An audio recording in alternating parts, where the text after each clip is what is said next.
اپنی زندگی میں ہر کسی کو اہمیت دو۔ جو اچھا ہوگا وہ خوشی دے گا، اور جو برا ہوگا وہ سبب دے گا۔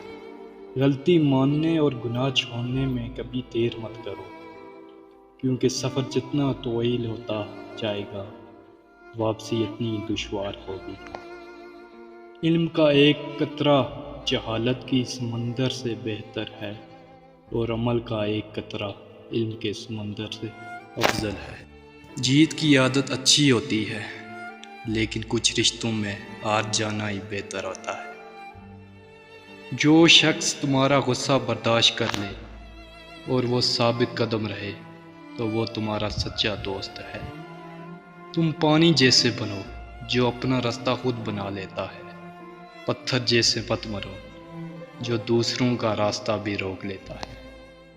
بہترین انسان عمل سے پہچانا جاتا ہے، کیونکہ اچھی باتیں تو دیواروں پہ بھی لکھی ہوتی ہیں۔ دولت کا بہترین مصرف یہ ہے کہ اس سے عزت و آبرو کو برقرار رکھو۔ جب اللہ تعالیٰ کسی بندے سے محبت فرماتے ہیں تو اسے نرم مزاج بنا دیتے ہیں۔ میری غفلتوں کی بھی حد نہیں، تیری رحمتوں کی بھی حد نہیں۔ نہ میری خطا کا شمار ہے، نہ تیری عطا کا شمار ہے۔ لوگوں کے سامنے مسکراتے رہا کرو اور اللہ کے سامنے گڑگڑا دیا کرو، کیونکہ دنیا مسکرانے والوں کو پسند کرتی ہے، اللہ رونے والے۔ انسان کو اس کی برائیوں سمیت قبول کرنے والا ہی اس کا سچا دوست ہوتا ہے، کیونکہ خوبیاں تو دشمن کو بھی متاثر کرتی ہیں۔ زمانے کا شکوہ نہ کیا کرو، بلکہ خود کو بدلو، کیونکہ پاؤں کو گندگی سے بچانے کا طریقہ جوتا پہننا ہے، نہ کہ سارے شہر میں قالین بچھانا۔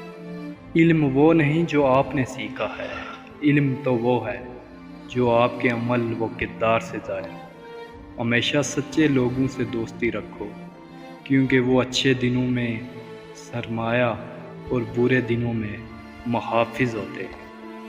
اللہ سے محبت کرو، وہ آزمائش تو دیتا ہے مگر آزمائش میں تنہا نہیں چھوڑتا۔ انسان کو اچھی سوچ پہ وہ انعام ملتا ہے جو اسے اچھے اعمال پہ بھی نہیں ملتا، کیونکہ سوچ میں دکھاوا نہیں ہو۔ مومن وہ نہیں جس کی محفل پاک ہو، مومن وہ ہے جس کی تنہائی پاک ہو۔ مومن کی راحت کس میں ہے؟ اگر غفلت ہو گئی تو سجدے میں، اگر گناہ ہو گیا تو توبہ میں۔ اپنا خیال بھی اہم ہے، لیکن سب سے اہم خیال اس کا ہے جس نے تجھے صاحب خیال بنایا۔